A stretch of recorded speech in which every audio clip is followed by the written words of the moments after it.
avait son sac d'ordonnances sur le dos et un sabre à son côté, car il avait été à la guerre. Il rentrait chez lui et il rencontra une vieille sorcière sur la route. Elle était affreuse. Sa lèvre inférieure lui pendait jusque sur la poitrine. Elle dit: Bonsoir, soldat. Comme tu as un grand sac et un beau sabre, tu es un vrai soldat. Tu vas avoir autant d'argent que tu voudras. Merci, vieille sorcière, dit le soldat. Vois-tu ce grand arbre, dit la sorcière, montrant l'arbre qui était près d'eux. Il est tout à fait creux en dedans. Tu grimperas au sommet. Tu verras un trou dans lequel tu pourras te laisser glisser au fond de l'arbre. Je t'attacherai une corde autour de la taille afin de pouvoir te remonter quand tu m'appelleras.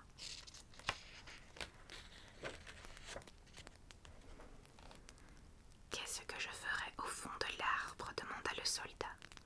Tu rapporteras de l'argent, dit la sorcière. Sache que lorsque tu seras descendu, tu seras dans un grand couloir qui est très clair, car plus de 100 lampes y brûlent. Et tu verras 3 portes. Tu pourras les ouvrir, la clé est dessus. Si tu entres dans la première chambre, tu verras au milieu du plancher une grande caisse. Un chien est assis dessus. Il a des yeux grands comme des tasses de thé. Mais ne te soucie pas de ça. Je te donne mon tablier bleu à carreaux. Tu pourras l'étendre sur le parquet. Puis, va prendre hardiment le chien, pose-le sur le tablier, ouvre la caisse et prends autant de pièces que tu voudras. Elles sont toutes en cuivre. Mais si tu préfères de l'argent, tu iras dans la chambre suivante. Là est assis un chien qui a des yeux grands comme des roues de moulin. Mais ne te soucie pas de ça. Pose-le sur mon tablier et prends de l'argent. Et si tu veux avoir de l'or, tu peux aussi en avoir, et autant que tu pourras emporter, en allant dans la 3e chambre.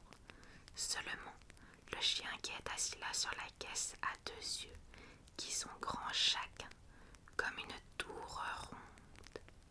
C'est un vrai chien, tu peux me croire, mais ne te soucie pas de tout ça. Pose-le simplement sur mon tablier, il ne te fera rien, et prends dans la caisse autant d'or que tu voudras. Ce n'est pas mauvais, ça, dit le soldat. Mais qu'est-ce que je te donnerai, vieille sorcière, car tu veux avoir quelque chose, je suppose.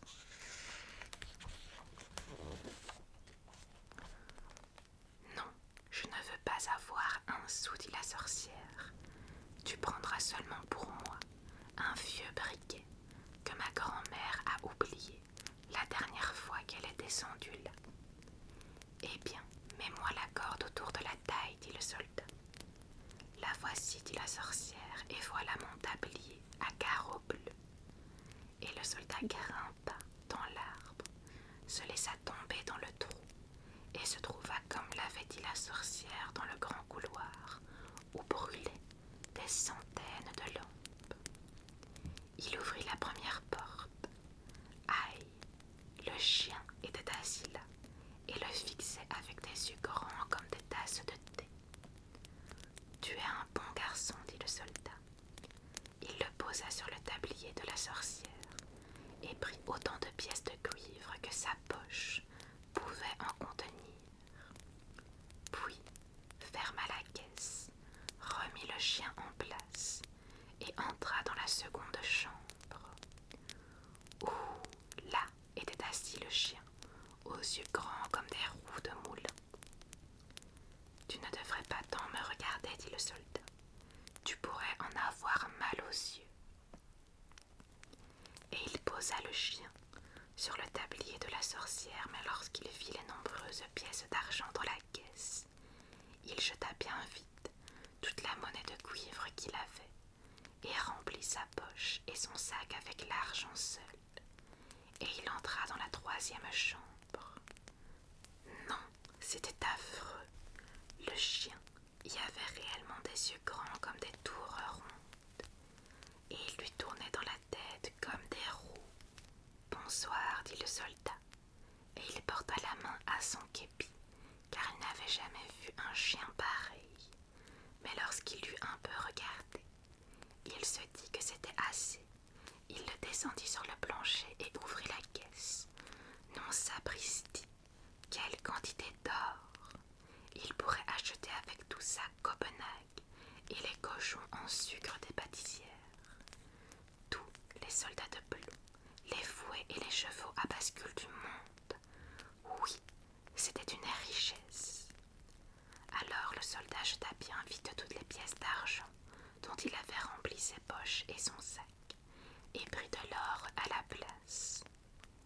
Toutes ses poches, le sac, le képi et les chaussures furent remplies, si bien qu'il pouvait à peine marcher. Ah, il en avait de l'argent.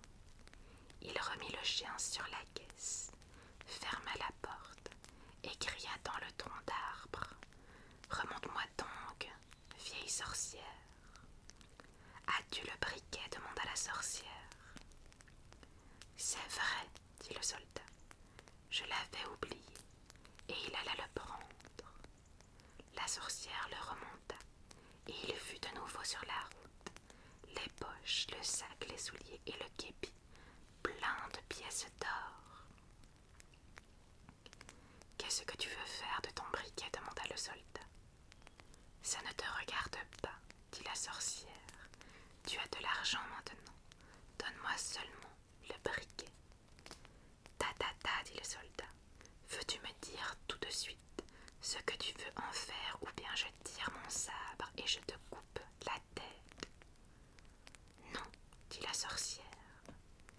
Et le soldat lui coupa la tête.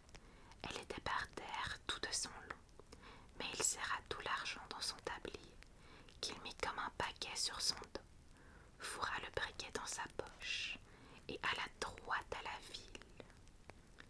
C'était une bien belle ville, et il descendit dans la plus belle auberge, demanda les plus belles chambres et les plats qu'il aimait le mieux, car maintenant il était riche, puisqu'il avait tant d'argent.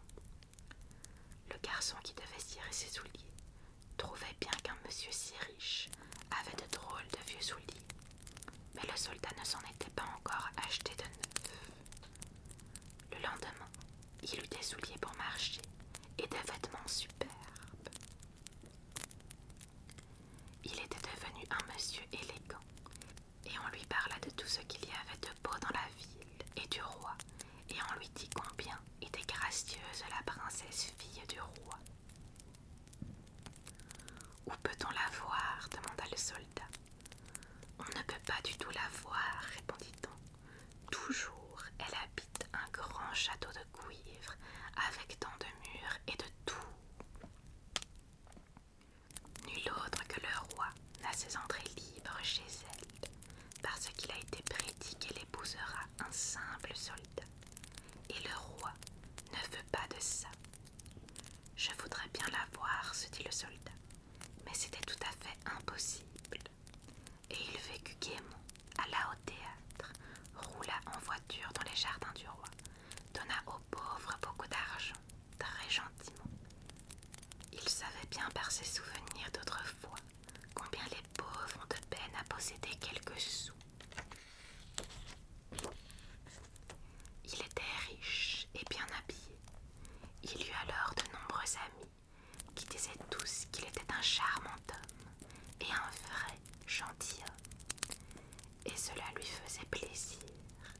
Mais comme il dépensait de l'argent tous les jours et n'en gagnait pas du tout, il finit par n'avoir plus que 2 shillings et dut quitter la belle chambre qu'il avait habitée et aller loger dans une toute petite pièce sur le toit, brosser lui-même ses souliers, les rapiécer avec l'aiguille à repriser, et aucun de ses amis ne vint le voir parce qu'il y avait trop d'étages à monter. C'était un soir tout à fait sombre, et et il ne pouvait même pas s'acheter une chandelle quand il se rappela qu'il y avait un petit bout de chandelle avec le briquet qu'il avait pris dans l'arbre creux où la sorcière l'avait aidé à descendre. Il sortit le briquet et le bout de chandelle, mais aussitôt qu'il eut battu le briquet et fait jaillir des étincelles de silex, la porte s'ouvrit brusquement et le chien, qui avait des grands yeux comme des tasses de thé et qu'il avait vu au fond de l'arbre, fut devant lui et dit: « Qu'ordonne mon maître ?» « Qu'est-ce que c'est ?» dit le soldat. « Voilà un drôle de briquet. Si je peux avoir ainsi ce que je veux, procure-moi de l'argent, dit-il au chien. Et hop, le voilà parti, et houp, le voilà revenu, et il tient dans sa gueule une bourse pleine de billons. Le soldat savait désormais quel délicieux briquet c'était. S'il le battait une fois, arrivait le chien qui était assis sur la caisse aux pièces de cuivre. S'il le battait 2 fois, arrivait celui qui avait la monnaie d'argent. Et s'il le battait 3 fois, arrivait celui qui avait l'or. Le soldat retourna dans sa belle chambre, mit ses bons vêtements, et ses amis le reconnurent tout de suite, et ils eurent beaucoup d'affection pour lui. Et il se dit un jour: « C'est tout de même drôle que l'on ne puisse pas voir la princesse. Il paraît qu'elle est charmante, à ce qu'ils disent tous, mais à quoi bon si elle doit indéfiniment rester dans les grands châteaux de cuivre aux nombreuses tours? Est-ce que je ne peux absolument pas la voir? Où est mon briquet ?» Et il battit le briquet, et houp, le chien aux grands yeux comme des tasses à thé fut là. « C'est vrai qu'on est au milieu de la nuit, lui dit le soldat, mais je voudrais tant voir la princesse, rien qu'un instant. » Le chien fut aussitôt dehors, et avant que le soldat eût le temps d'y penser, il le vit de retour avec la princesse. Elle était couchée sur le dos du chien et dormait, et elle était si gracieuse que chacun pouvait voir que c'était une vraie princesse. Le soldat ne put y tenir, il ne put s'empêcher de lui donner un baiser car il était un vrai soldat. Le chien courut ramener la princesse, mais lorsque vint le matin, comme le roi et la reine lui servaient le thé, la princesse dit qu'elle avait eu cette nuit un rêve singulier, où il y avait un chien et un soldat. Elle avait chevauché sur le chien, et le soldat lui avait donné un baiser. Voilà vraiment une belle histoire, dit la reine. Une des vieilles dames de la cour dut alors veiller près du lit de la princesse, pour voir si c'était réellement un rêve ou savoir ce que c'était. Le soldat éprouvait un terrible désir de revoir la gracieuse princesse, et le chien revint la nuit, la prit et courut de toutes ses forces, mais la vieille dame de la cour mit des bottes hautes et courut aussi vite derrière lui. Et lorsqu'elle les vit disparaître dans une grande maison, elle se dit: « Je sais maintenant où c'est. » Et avec un morceau de craie, elle traça une grande croix sur la porte. Puis, elle rentra se coucher, et le chien revint aussi avec la princesse. Mais lorsqu'il vit qu'une croix était tracée sur la porte de la maison où habitait le soldat, il prit aussi un morceau de craie et traça des croix sur les portes des maisons de toute la ville.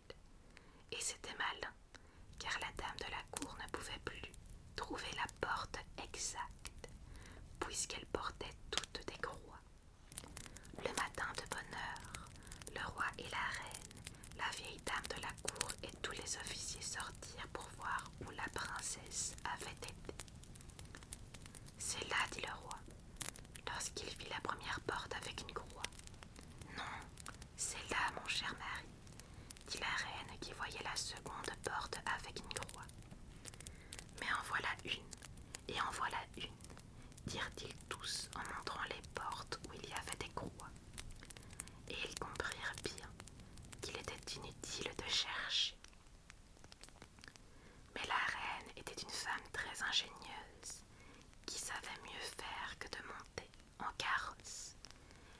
ses grands ciseaux d'or, coupa une grande pièce de soie en morceaux et cousit une jolie petite bourse.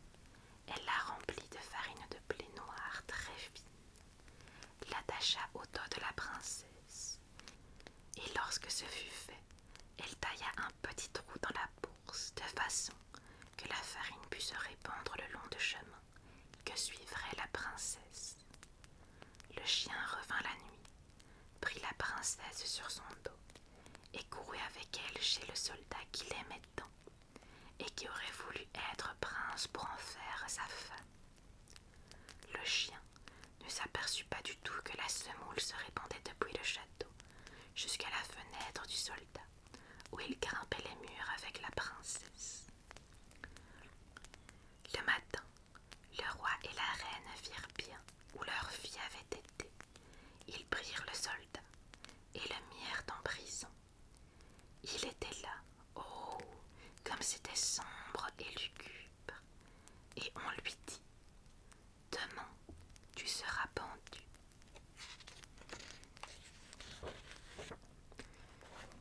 Ce n'était pas amusant à entendre, et il avait oublié son briquet chez lui, à l'auberge.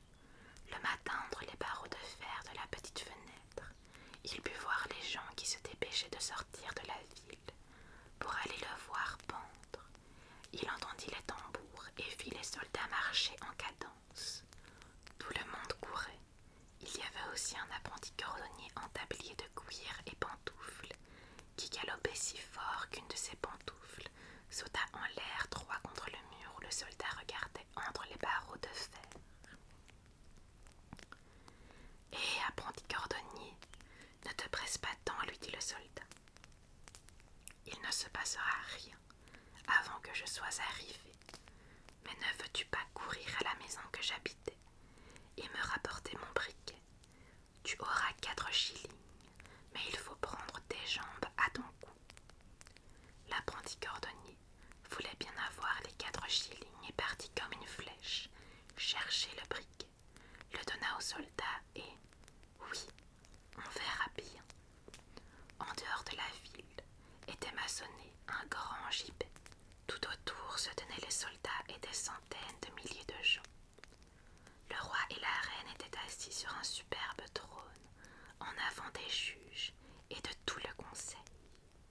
Le soldat était déjà sur l'échelle, mais lorsqu'on voulut lui passer la corde au cou, il dit que l'on permettait toujours à un condamné, avant de subir sa peine, de satisfaire un désir inoffensif.